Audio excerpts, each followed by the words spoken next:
Okay, I couldn't get Audacity to do what I wanted it to, so I'm going to come back to Sound-Forge 14, and I'm going to show you what I use, and it'll give you a pretty good indication of why I like it for my book reading. So this is the screen that you have. I know it looks crazy complicated, but trust me, it's not. I'm going to make my meter area here a little bit bigger. So the first thing that I'm going to do is I've got across the top, File, Edit, View, Insert, Transport, Process, Effects. It tells me all the effects that I'll have. I've got Tools, Vinyl Recording and Restoration. I've got Effects in here once I open it up. I've got Options. I have Preferences. I've got all kinds of stuff in here, but let's just take a real simple approach to this. So let's say that I want to start a new recording. And when I hit new, this box is going to come up. This is really important. I'm going to leave this set for 16-bit, 44.1 kilohertz. This is CD quality, so you could actually burn what we're going to record here on a CD. Now, normally you could have stereo. You can even do surround sound in this program, but I don't do any of that. But for your book reading, you're going to want just one channel. So once I've got that set up, I'm going to say OK. And then I can come back and I'm going to start recording.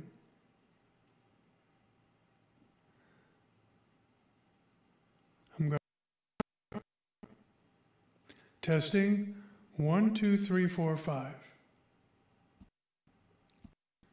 Testing 1, 2, 3, 4, 5, 6, 7, 8, 9, 10. This is a test of the emergency broadcast system. Do not attempt to adjust your set. We are in control of the horizontal. We are in control of the vertical.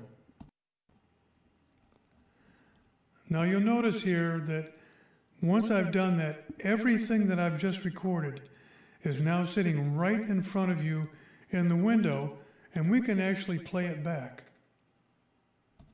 Testing 1, 2, 3, 4, 5, 6, 7, 8, 9, 10. This is a test of the emergency broadcast system. Do not attempt to adjust your set. We are in control of the horizontal. We are in control of the vertical. So that's exactly what the waveform looks like. And what's interesting is I want you to see this. These breaks in here where there's almost no signal is quiet. The taller these peaks are, the louder you are. Now, I did not record this particularly loud, and I'll generally try to get up to about -6 dB when I do my book reading, but it's not necessary. The thing is that you don't want to change your loudness through your whole session. Now let's say that I made a mistake. Let's just start right here.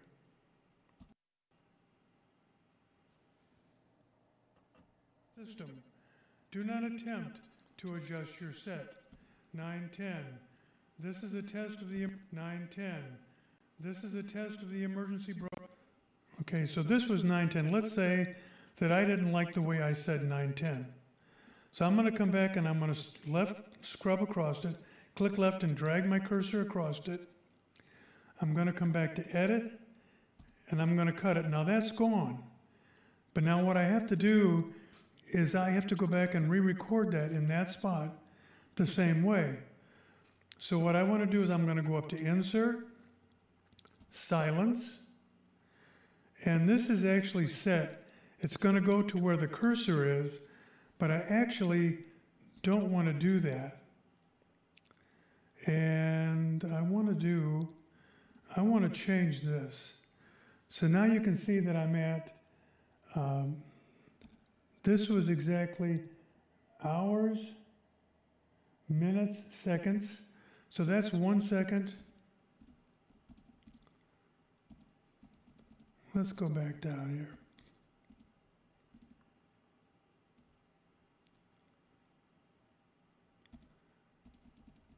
Let's see if I put, let's see, That's hours, minutes, and seconds. Let's go back and see if I can go in here and do this manually.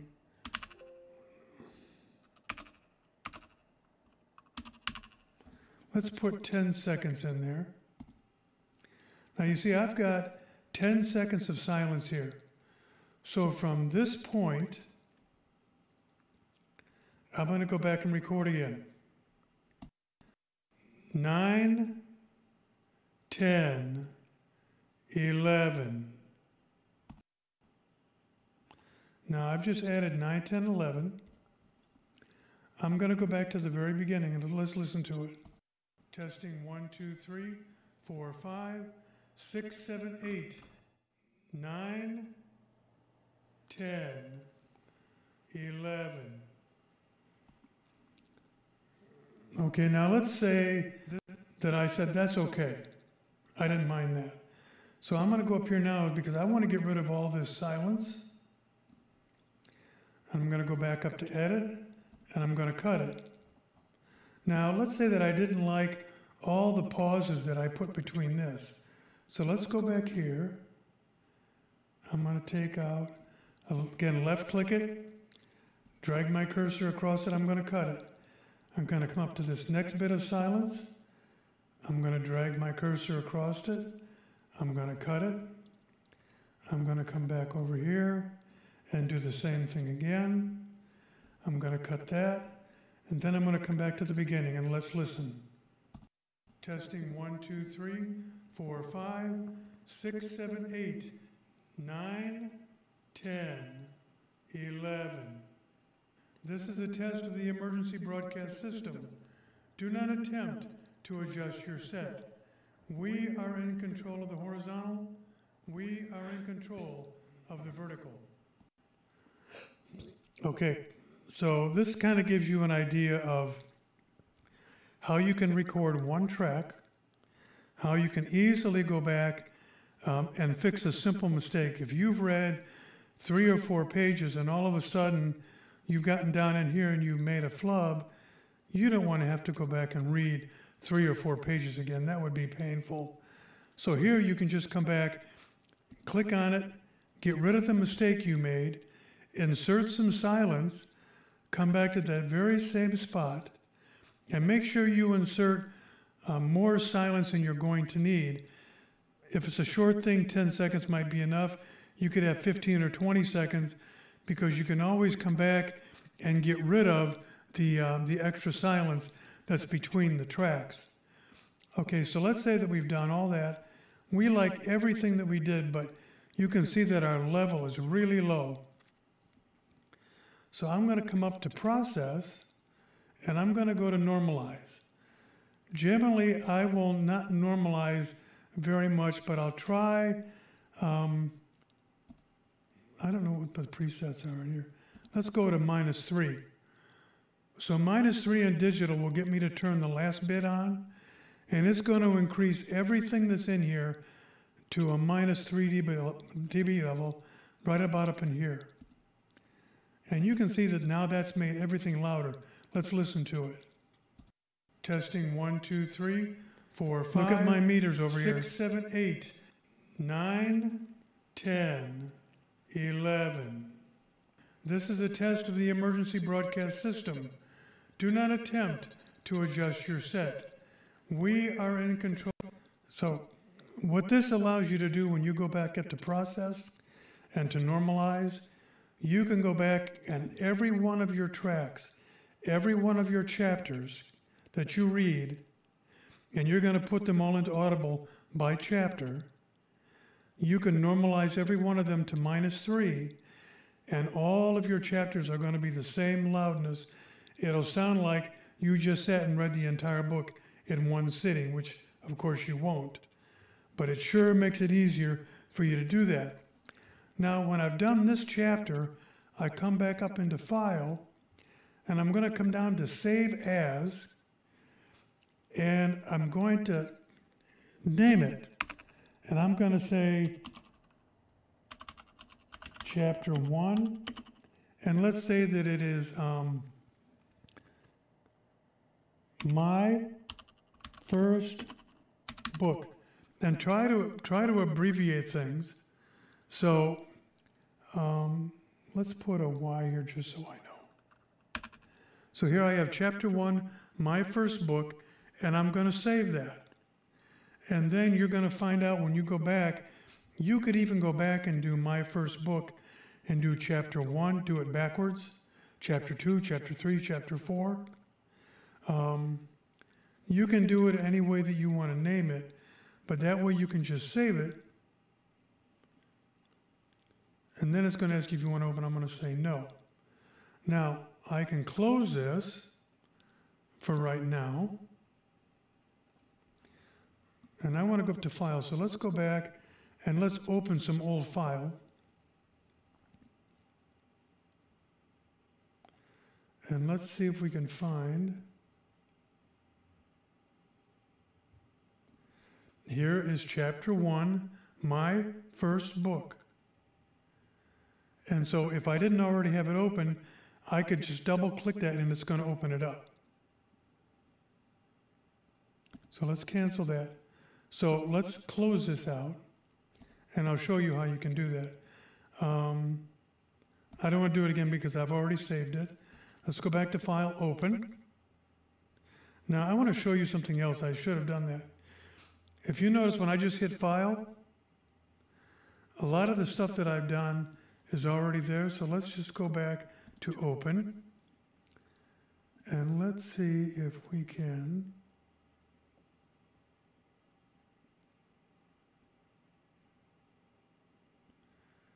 Where did I do? What did I do with it?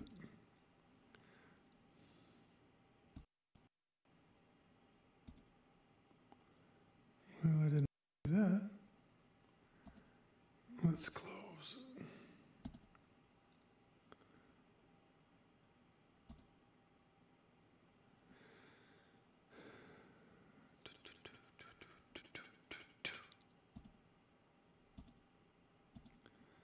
Why can I not? See if we come down here, see if I can find out where I put it.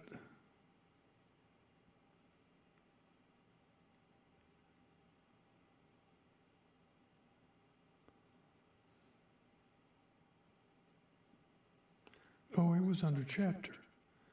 That's why I couldn't find it. There it is. Chapter 1, my first book. Double click it. There it is. And so you can even, if you wanted to, go up here to Tools. You could actually burn this to a CD automatically in here if you've got a CD DVD burner. And then you could listen to it in your car to make sure that you wanted to check to make sure that you didn't make any mistakes.